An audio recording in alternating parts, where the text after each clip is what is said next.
નમસ્તે વિદ્યાર્થી મિત્રો, ચેપ્ટર નંબર 3 વિજન સુરેખ સમીકરણ યુગ્મ. આ ચેપ્ટરમાં છેલ્લા 4-5 દિવસથી આપણે ખૂબ પ્રશ્ન કરીએ છીએ અને રોજ એક લેવલ આપણે ખૂબ પ્રશ્નમાં અપ જઈએ છીએ કે એવું કહેવાય કે એડવાન્સ લેવલ એક આપણે ઉપર જઈએ છીએ. આજે આપણે શરૂઆત કરીએ છીએ સ્વાધ્યાય 3.5 ના દાખલા ચોથાના ત્રીજા દાખલાથી. આ દાખલો આમ સેવો છે કે જે ટેસ્ટ લેવાતી હોય ને એને એકોર્ડિંગ જ છે, પણ એમાં વિચારણા જરાક કરવી પડશે કે આ કઈ રીતે દાખલો થાય. યશને એક કસોટીમાં 40 ગુણ મળ્યા હતા, એટલે હવે 40 ગુણ એને મેળવ્યા, એટલે બેની માર્ક ટોટલ માર્ક એ વિષયમાંથી મેળવ્યા છે. તેને પ્રત્યેક સાચા જવાબના 3 ગુણ મળે છે અને પ્રત્યેક ખોટા જવાબ માટે 1 ગુણ કપાય છે. તો પરીક્ષકે દરેક સત્ય જવાબ માટે 4 ગુણ આપ્યા હોત અને દરેક ખોટા જવાબ માટે 2 ગુણ કાપ્યા હોત તો યશે 50 ગુણ મેળવ્યા હોત. એટલે કે પહેલી શરત એવી છે કે 40 ગુણ મેળવ્યા. કઈ રીતે? તો કે એને સાચા જવાબના 3 માર્ક મળ્યા અને ખોટા જવાબનો 1 માર્ક કપાણો, ત્યારે એને 40 માર્ક મળ્યા ટોટલ. પણ આના બદલે એવું થયું કે જે એક્ઝામિનર છે એને એવું કહ્યું કે સાચા જવાબના 3 ને બદલે 4 આપ્યા હોય અને ખોટા જવાબ માટે 1 ને બદલે 2 કાપી નાખ્યો હોય તો એને 50 ગુણ મળે. તો આ કસોટીમાં કેટલા પ્રશ્ન 50? તો હવે આ પ્રશ્ન હોય એનો મતલબ કે ટોટલ સાચા પ્રશ્ન કેટલા અને ખોટા પ્રશ્ન કેટલા એના જવાબ આપેલા છે એ પ્રમાણે આપણે ગણવું પડશે. તો ધારણા પહેલા શું કરશું? ધારો કે યશને દરેક સાચા જવાબ માટે x ગુણ અને ખોટા જવાબ માટે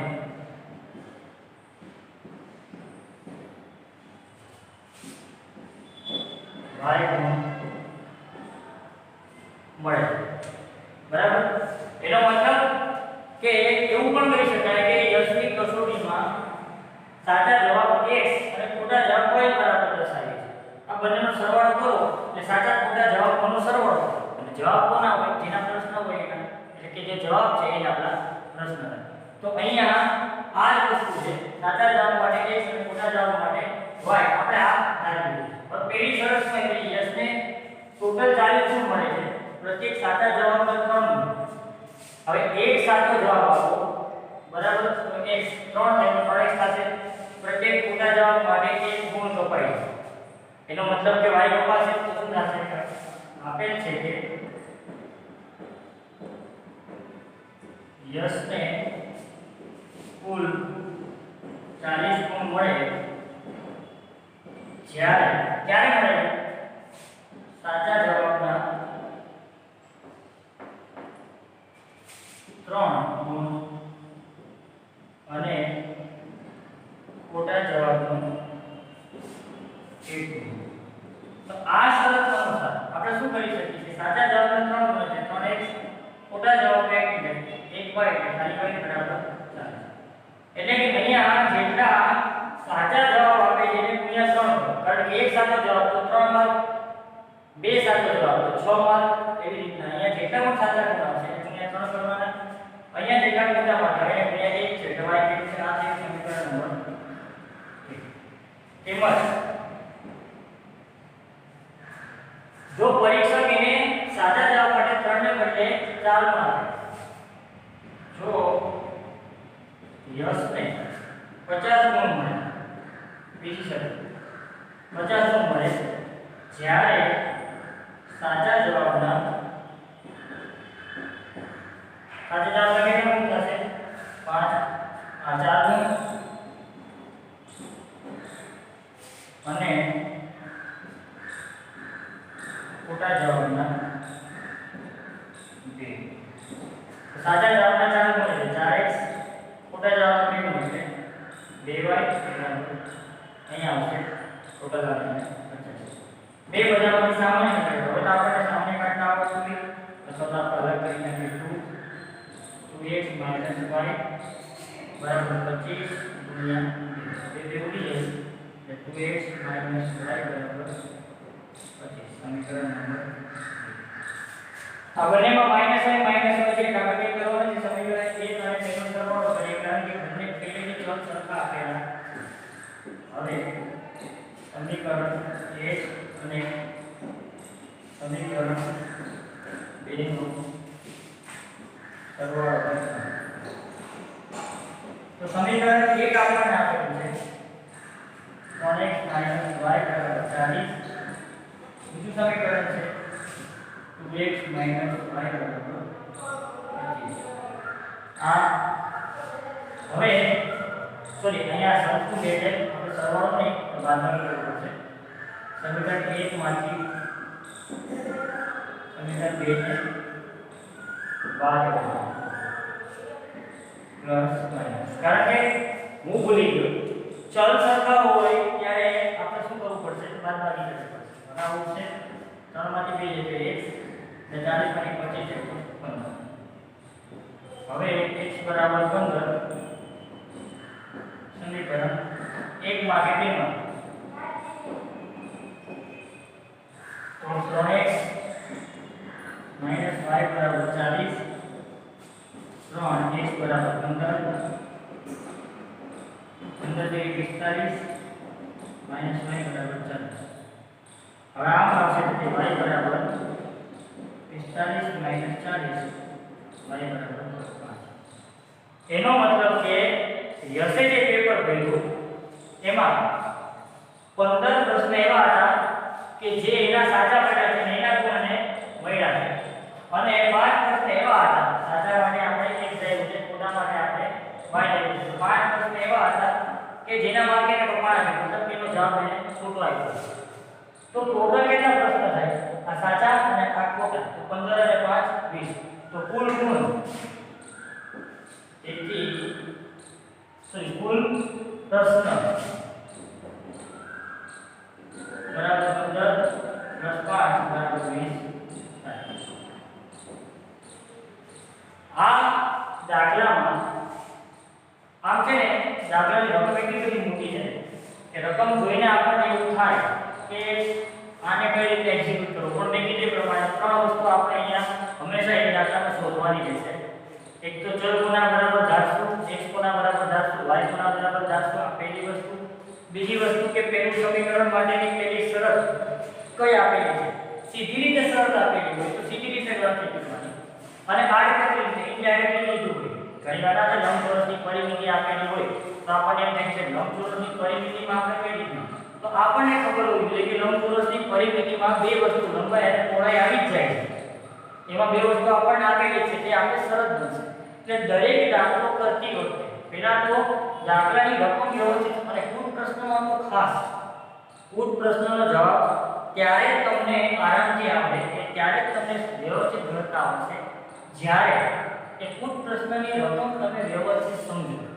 જ્યાં સુધી કુલ પ્રશ્નોની રકમ વ્યવસ્થિત ના સમજો ત્યાં સુધી આ કુલ પ્રશ્નમાં તમે ખોવાઈ જાઓ. કઈ રીતના પહેલી રીત વાંચી લીધી છે ઓકે પછી બીજી રીત વાંચી એટલે પહેલી રીત શું કહેવા માંગે છે ભૂલાઈ જાય. પણ પહેલી રીત વાંચીને તરત જ મગજમાં એવું પેલું કહેવાય કે સર્કલ કરવા માંડવું જોઈએ કે કેવા શું માંગે છે. કારણ કે કુલ પ્રશ્નમાં પહેલેથી લઈને છેલ્લે સુધી ટિલ ધ એન્ડ ત્યાં સુધી આપણે એને પકડી રાખવું પડશે. એ રકમને આપણે પકડી રાખવી પડે. આ પહેલા દાખલા જેવું નથી કે પહેલા બે સમીકરણો આપતા અને પછી આપણે ઉકેલ ગોતી નાખતા તો ઈઝી પડી જાય. આ એવું નથી.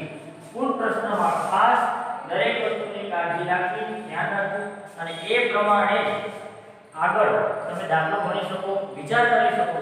અને એક વારમાં કોઈ પ્રશ્ન નથી આવડતો, બે વારમાં નથી આવડતો તો ફાઇન્ડ યોર મિસ્ટેક્સ. ક્યાં તમે વિચારવામાં ભૂલ કરો છો, ક્યાં એવો પ્રશ્ન થાય છે કે જે તમે નથી સમજાતો, એની બરાબર ચકાસણી કરી અને પછી આગળ વધવાનું. હવે સ્વાધ્યાય 3.5 નો દાખલા નંબર 4 નો ચોથો. આ દાખલો ટ્રિકી ક્વેશ્ચન છે. ટ્રિકી ક્વેશ્ચન કઈ રીતે? કારણ કે આમાં જે આપ્યું છે ને એમાં એક સાયન્સની થિયરી પણ નાનકડી બનાવી છે. એ થિયરી કે જે પણ આપણે જોશું. બરાબર. હવે ધોરીમાર્ગ પર સ્થાન A અને સ્થાન B એકબીજાથી 100 કિલોમીટર દૂર છે. ધોરીમાર્ગ એટલે હાઈવે. એક આવો હાઈવે હોય એમાં A અને B આ બંને વચ્ચે કેટલા અંતર છે? 100 કિલોમીટરનું અંતર છે. પહેલા આપણે આખી રકમને સમજી લઈએ પછી દાખલો કરવો તો સમીકરણ બનાવવા સહેલા રહેશે. એક ગાડી A થી ઉપડે છે, અહીંયાથી એક ગાડી ઉપડે છે અને બીજી ગાડી છે B થી ઉપડે છે. એનો મતલબ કે એક ગાડી અહીંયા છે, એક ગાડી અહીંયા છે. એ બંને ગાડી પોતપોતાના સ્થાનથી ઉપડે નીકળે છે. ગાડીઓ એક જ દિશામાં ભિન્ન પરંતુ એકધારી ઝડપથી ચાલે છે. એક જ દિશામાં ચાલે છે, મતલબ આ છે A પાસે જે ગાડી છે એની દિશા પણ આ છે, B પાસે એની દિશા પણ આ છે. હવે એ એક જ દિશામાં ચાલે છે અને એકધારી ઝડપથી. તો 5 કલાકમાં એકબીજાને મળે છે. 5 કલાક પછી માની લો કે એકબીજાને અહીંયા મળતી હોય અને આ પોઈન્ટને આપણે C કહીએ. તો એનો મતલબ એમ થાય કે આ ગાડી તો ઓલરેડી આના કરતા 100 કિલોમીટર પાછળ છે અને આ ગાડી છે એ તો આનાથી નજીક છે, આના કરતા 100 કિલોમીટર આગળ છે. પણ 5 કલાક પછી બંને એકબીજાને અહીંયા C બિંદુએ મળે છે. એનો અર્થ એવો થયો કે બંને ગાડીની ઝડપમાં ફેરફાર છે. આની ઝડપ વધારે હોય, આની ઝડપ ઓછી હોય. તો આપણે ઝડપના અનુસંધાનમાં વાત કરીએ તો એની ઝડપ છે, બીની ઝડપ, એ સ્થાને જે ગાડી છે એની ઝડપ બી સ્થાને જે ગાડી છે એના કરતા વધારે છે. અને બંને 5 કલાક બાદ 5 કલાક પછી આ બિંદુએ ભેગા થાય. બરાબર. હવે આ આવ્યું છે. પછી બીજી પરિસ્થિતિ આવી છે કે તેઓ એકબીજા તરફ ચાલે તો 1 કલાકમાં મળે. મતલબ કે આ બંને ગાડીઓ, આ બંને સ્થાનો પર જે ગાડીઓ છે A અને B સ્થાન પર, અગેન આ બંને વચ્ચે 100 કિલોમીટરનું અંતર તો છે એટલે B બરાબર 100. હવે બંને એકબીજા તરફ ચાલે છે તો કોઈ એક સ્થાને ભેગી થાય છે. અહીંયા અથવા અહીંયા આપણે ગમે આપણને મજા આવે પોઈન્ટે ભેગી થાય છે. તો આ સંજોગોમાં 1 કલાકમાં મળી જાય.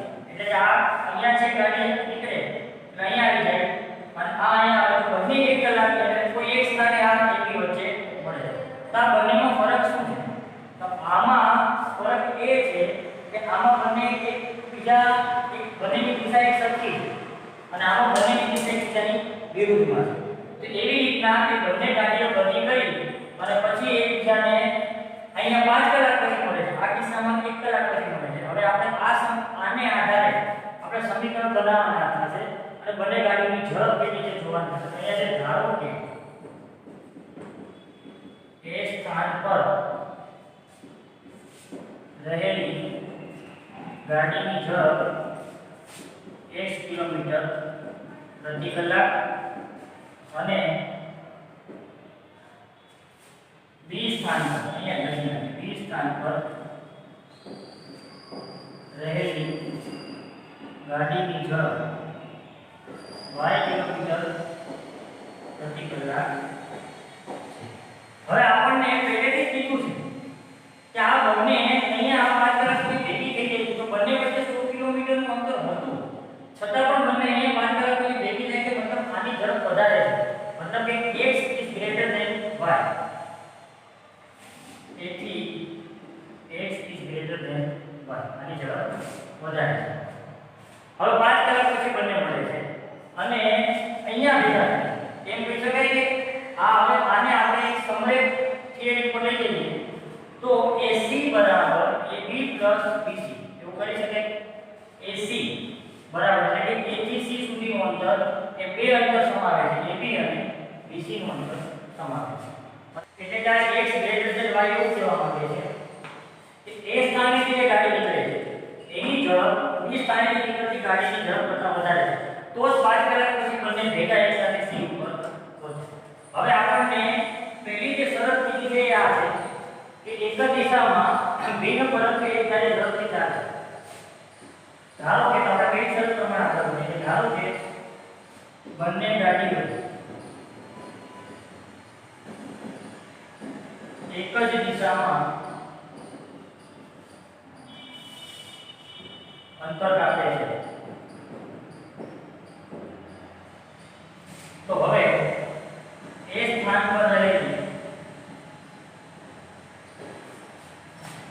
ગાડીએ 5 કલાકમાં કાપેલું અંતર એ સ્થાન પર જે ગાડી હતી એ 5 કલાકમાં કેટલું અંતર કાપશે? 80 કેટલું અંતર કાપશે? હવે અંતર આપણું પેલું સૂત્ર ઝડપ બરાબર લખશું કે ઝડપ એકમ સમયમાં પદાર્થે કાપેલા અંતરને પદાર્થે ઝડપ કહેવાય. અંતરના છેદમાં સમય. તો અંતર બરાબર શું થશે? ઝડપ ગુણ્યા સમય. બરાબર. તો આપણું અંતર અહીંયા છે 80. હવે ઝડપ કેટલી છે? તો કે એ સ્થાન ઉપર એ ગાડીની ઝડપ આપણે x તરીકે છે. અહીંયા x. અને સમય કેટલો છે? તો કે ભાઈ કેટલા કલાકનો ખૂણો છે? 5 કલાક. તો 5 એટલે c બરાબર 5x. એમ જ બી સ્થાન પર રહેલી ગાડીએ 5 કલાકમાં કાપેલું અંતર તો કેટલું થશે? બી સ્થાન પર કેટલું અંતર કાપે છે? BC જેટલું અંતર કાપે છે. BC બરાબર અહીંયા પણ પાછું સૂત્રનો અહીંયા લખું છું ઝડપ ગુણ્યા સમય એટલે યાદ રાખજો બીજું દેખાવાનું છે તમને. તો બી વાળી ગાડીની બી સ્થાન પર જે ગાડીની ઝડપ કેટલી છે? કે y અને એનું અંતર સમય કેટલો છે? ઓકે 5. કેટલો આવશે? 5. હવે એના સિવાય AB બરાબર શું થશે? એમાં AB બરાબર 100 કારણ કે A અને B વચ્ચેનું એકબીજાથી 1 કિલોમીટર 100 કિલોમીટર દૂર છે. AB બરાબર 100. હવે આપણે અહીંયા AB બરાબર 100 આપેલું છે. તો આપણે આ આકૃતિમાં જે બતાવ્યું છે એની સમરેખાની શરત મૂકીએ કે અહીં તો પરીક્ષામાં આકૃતિ દોરવી જરૂરી છે ને એવું લખો ને અહીં આકૃતિમાં દર્શાવ્યા મુજબ શું થશે? AC બરાબર AB plus BC. તો AC શું છે? 5x. AB 100 અને BC 5 આગળ વધો 5x - 5y બરાબર 100. તો 5 કોમન કાઢીએ તો 5x - y અને અહીંયા 20 5 5 તો ઉડી ગઈ.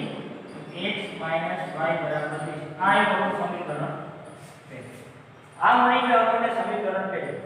આ પહેલી શરત હતી કે બંને ગાડીઓ અલગ અલગ ઝડપથી પણ એક જ દિશામાં અંતર કાપે છે ત્યારે કઈ રીતના આ સમીકરણ બનશે? આ બન્યું. હવે આનું કામ શું છે? આનો કે બંને ગાડીઓ અંતર કાપે છે પણ હવે એક જ દિશામાં નહીં પણ વિરુદ્ધ દિશામાં અંતર કાપે છે.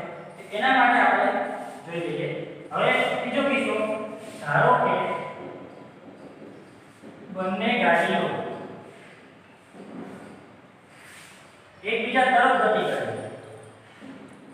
એકબીજા તરફ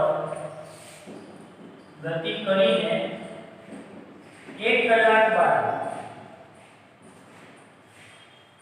મળે છે. તો પેલું તો એ સ્થાન પર હવે તો આ પેલું સમીકરણ બનાવ્યું એના અનુરૂપ જ આપણે એ સ્થાન પર રહેલી ગાડીએ 1 કલાકમાં કાપેલું અંતર વાના વિસ્તાર કેટલું થશે? 80. તો ઝડપ કેટલી છે? x અને સમય 1 એટલે શું આવશે? x. એવી રીતના બી સ્થાન પર રહેલી ગાડીએ 1 કલાકમાં કાપેલું અંતર શું થશે? BC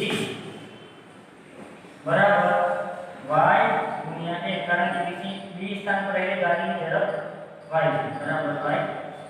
તેમજ AB બરાબર 100. આ તો છે. હવે આકૃતિમાં દર્શાવ્યા પ્રમાણે AB બરાબર 100 હોય તો AB એટલે શું થાય? AC plus BC બરાબર 100 કારણ કે A સમરેખ C સમરેખ B છે બરાબર. હવે AC બરાબર કેટલા આવ્યા છે? x.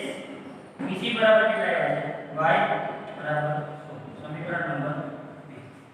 તો અહીંયા સમીકરણ 1 અને સમીકરણ 2 બની ગયા. હવે આના આધારે ખાલી તમારે સોલ્યુશન કરીને x અને y શોધવાના છે.